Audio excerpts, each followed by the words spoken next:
President Duterte was in Zamboanga City in March, local officials scrambled to get his much-coveted endorsement. He did not disappoint. The president ended up supporting two opposing candidates. In his party's campaign sortie, the president raised the hand of 1st District Representative Celso Lobregat. The president not only raised my hand, the president was very clear and very emphatic. And he used the word pedantry to describe me. He said, mahusayan. But hours earlier, incumbent Mayor Ben Climaco also managing to snag a photo with the president.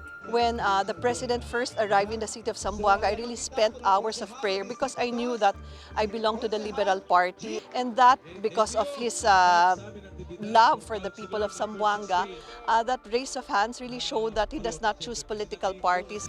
Lobregat and Climaco have long been political allies, campaigning side by side in previous elections. But cracks in that alliance began to show in 2013. Lobregat, after 3 terms as mayor, switched positions with Climaco, who was then a congresswoman. He ran for Congress, she ran for mayor. Soon after they won, Climaco introduced reforms at City Hall, which did not sit well with Lobregat.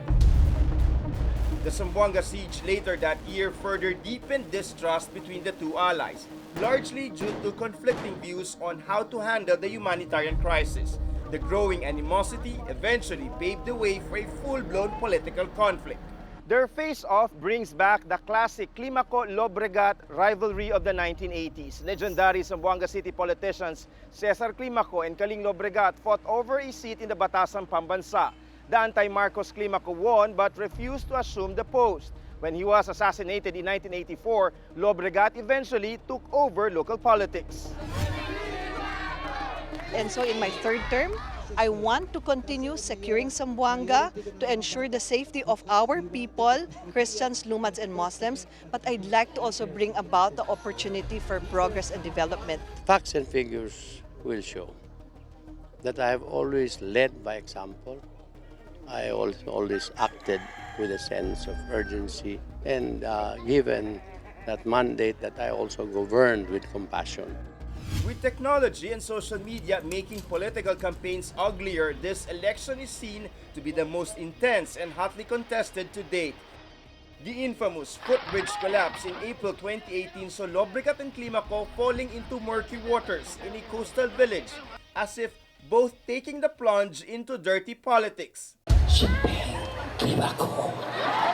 Lobregat poking fun over Climaco's fondness for aerobic exercise. They always say that I don't do anything but dance the Zumba, and that is really prejudicial against women. A lot of misconnotations of the work of women is really going to be a bias against us.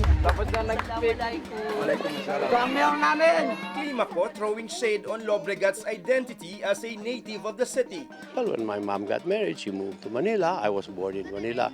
Is that a fault? Is that a sin? I am a Zamboangueño. Amid the negative campaigning, voters bring forward the city's most pressing issues. Traffic, yung kuryente, laging blackout. Mataas yung presyo sa mga bibilhin. Maramihan na tumitira rito, wala mang bahay.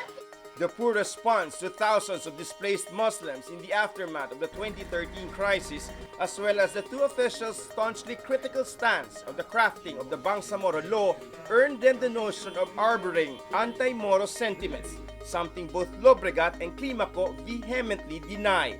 About a third of the city's population are Muslims. Gusto nating i-avoid kung ano yung nangyari sa New Zealand and other parts of the world na nag-capitalize tayo sa hate, sa politics of hate, yung pag-alienate sa group of people. Will President Duterte's endorsement influence Zamboanga City voters? Depende sa tao. Kahit kami bumoto, kung hindi kami tinulungan, balewala lang. Kung gusto ni Duterte, yan ang gusto namin. Dahil gusto namin si Duterte umupo. Papasok ko sa presinto, magboboto ko kung sino ang gusto ko.